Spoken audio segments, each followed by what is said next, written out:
आज यह है आपकी दूसरी वीडियो MCQ सीरीज़ की, जिसके अंतर्गत हम साझेदार का प्रवेश से संबंधित जितने भी MCQ हैं करेंगे। ठीक है, मैंने पहली वीडियो डाल दी है साझेदार का सामान्य परिचय, आप उसको देख सकते हैं। ठीक है, इस वीडियो को चालू करते हैं बिना किसी देरी के। ठीक, तो वर्तमान साझेदारों के संबंध में कोई क्या कहता है, वर्तमान साझेदारों के संबंध में कोई परिवर्तन जिससे वर्तमान समझौता समाप्त हो जाता है और नया समझौता करना पड़ता है। मतलब क्या कहता है, हमारे बीच में कोई पुराना समझौता था उसको ख़त्म कर दो, अब नया समझौता बनाने की बात करता है।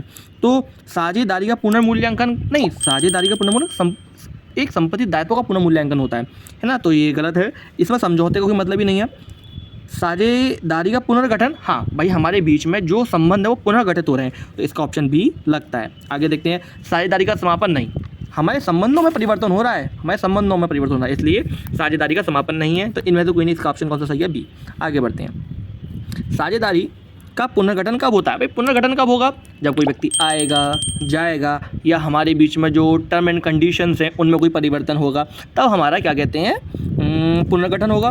तो जब लाभ विभाजन अनुपात में परिवर्तन किया जाए, हाँ भाई दो एक संबंध हमारे जो टर्म एंड कंडीशन में चेंजमेंट हो गया।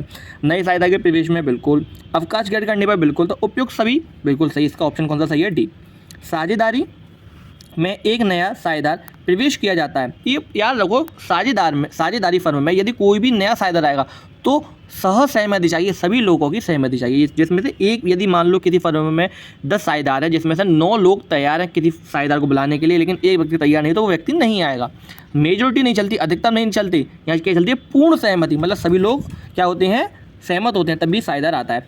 तो किसी एक साझेदार की सहमति से ना बाबा ना, अधिकांश गलत, पुराने सभी साझेदार, शब्द क्या है, पुराने सभी साझेदारों, इसका ऑप्शन सही कौन सा है, सी में आता है। तो पुराने साझेदार अपने लाभ का कुछ हिस्सा दूसरे या नए साझेदार के पक्ष में त्याग करते हैं, तो उसी को क्या कहते हैं, त्याग ना कहते हैं, क्या कहते हैं, त्याग कहते हैं। तो त्याग अनुपात कैसे निकलता है, तो त्याग अनुपात कैसे निकलता है, अपना पुराना अनुपात में से नया अनुपात माइनस कर दो, मतलब OR माइनस NR। ठीक है, तो इसका ऑप्शन सही कौन सा, ए। अगला क्या कहता है, लाभ प्राप्ति अनुपात का समीकरण है। देखो, लाभ प्राप्ति त्याग अनुपात का क्या होता है, उल्टा होता है, क्या होता है, उल्टा होता है, बिल्कुल उल्टा। वहाँ पर त्याग अनुपात में क्या होता है, जब नया साझेदार आता है तो पुराने व्यक्ति अपना त्याग करते हैं। अब क्या होता है, कोई पुराना जो फर्म के अंदर कोई साझेदार है वो अब जाता है, तो जब जाएगा तो हमारा लाभ का हिस्सा बढ़ जाएगा। तो भाई इसका ऑप्शन क्या सही है कि इसका उल्टा कर दीजिए आप, नया में से पुराना माइनस कर दो, नया अनुपात माइनस पुराना। ख्याति क्या है, ख्याति एक अमूर्त संपत्ति का है, अमूर्त संपत्ति है, क्या है, अमूर्त संपत्ति, जो दिखाई नहीं जा सकती, ना नहीं देखी जा सकती, जिसको सिर्फ महसूस किया जा सकता है, तो एक अमूर्त संपत्ति है ना।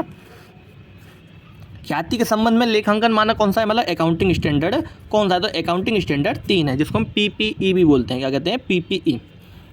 ठीक है, वो AS 10 का नाम है ना, PP, property plant and equipment. ख्याति इस संभावना के अतिरिक्त कुछ नहीं है, पुराने ग्राहक पुराने स्थान पर ही जाएंगे।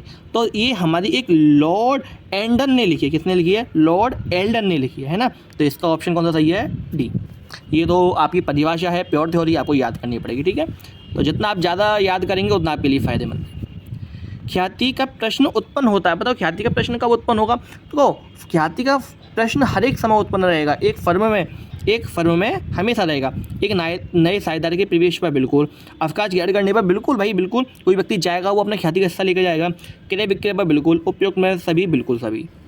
तो अगला ऑप्शन, अगला क्या है, एक साझेदार द्वारा ख्याति की नगद राशि किस अनुपात में बांटी जाएगी। सबसे पहले मिलती किसको, ये बात पता होनी चाहिए।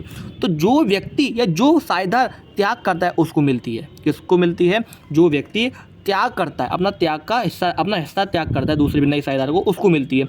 नंबर 2, ये किस अनुपात में मिलती है, पुराने अनुपात में ना, भाई जो जितना त्याग करेगा उसको उतना मिल जाएगा, तो त्याग के अनुपात में मिलती है। और किसको मिलती है, जो त्याग करता है साझेदार, सिर्फ उसी को मिलती है। आगे बढ़ते हैं, जब कोई नया साझेदार किसी विद्यमान फर्म में प्रवेश करता है तो फर्म में कौन से अधिकार प्राप्त होते हैं। याद रखो, यदि कोई साझेदार फर्म में आता है तो उसे क्या क्या मतलब अधिकार मिलते हैं, उसको फर्म में देखो 2 अधिकार मतलब सभी अधिकार मिलते हैं, क्योंकि वो स्वामी भी बन जाता है, वो क्या बनता है, स्वामी बन जाता है।